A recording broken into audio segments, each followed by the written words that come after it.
After 30 years working on the B&O Railroad, Larry Stewart and his wife Juanita hope to reap the rewards from their working years. 6 grown children, 7 grandchildren, 2 great-grandchildren, and a home that they own themselves.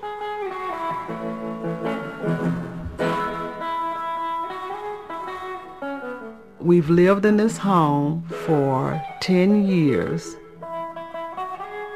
A lot of work on this house, I did it myself.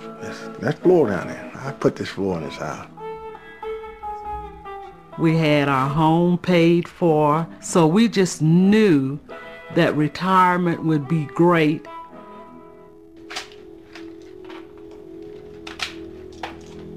But with her rheumatoid arthritis and other ailments, their medical bills have been rising. I take 12 different medications per day. When Larry was working, all of that was covered. When he retired, I did not have medical insurance. And each year, it just got worse, worse, worse. To meet their payments, they've had to take a loan on their house, and they're losing equity. Larry is retired a total of 10 years, but 5 of those years, he had to go back to work. Associate salesman. In other words, I just sell stuff, that's all.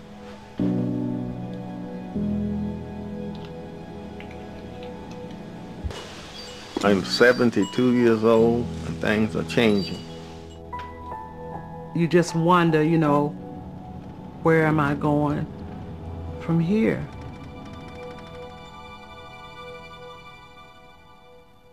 I spoke earlier about some of the immediate actions I'll take to address the economic crisis. But we also have to take a longer view. We have to stop just talking about healthcare reform and lost jobs and energy independence, and finally do something about it. All across America, I've seen entrepreneurs and innovators who point the way to a better future, starting with energy independence. Recently, I visited the McKinstry Company in Seattle. They're retrofitting schools and office buildings to make them energy efficient, creating jobs, saving their customers money, reducing carbon emissions, and helping end our dependence on Middle Eastern oil. As president, I'll use companies like McKinstry as a model for the nation. I'll invest $15 billion a year in energy efficiency and renewable sources of energy, like wind, solar, and biofuels, creating 5 million clean energy jobs over the next decade, jobs that pay well and can never be outsourced. And I'll help our auto companies retool so that the fuel-efficient cars of the future are built right here in America. I'll also make it easier for you to afford these new cars with a tax credit so we can get as many on the road as possible.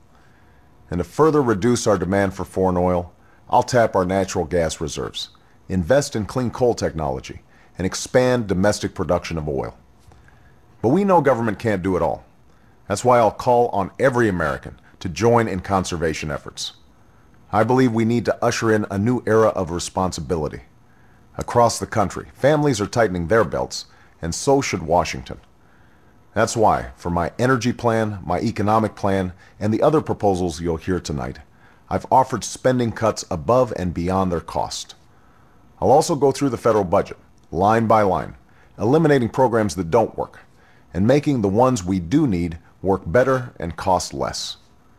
And one of the biggest savings we can make is to change our policy in Iraq. We're currently spending $10 billion a month in Iraq, when they have a $79 billion surplus. It seems to me that if we're going to be strong at home as well as strong abroad, that we've got to look at bringing that war to a close. We are actually spending more in Iraq now than we were spending when the war first started. How many schools would that build? How many hospitals? How many people could get health care? How many college scholarships could we give our youth?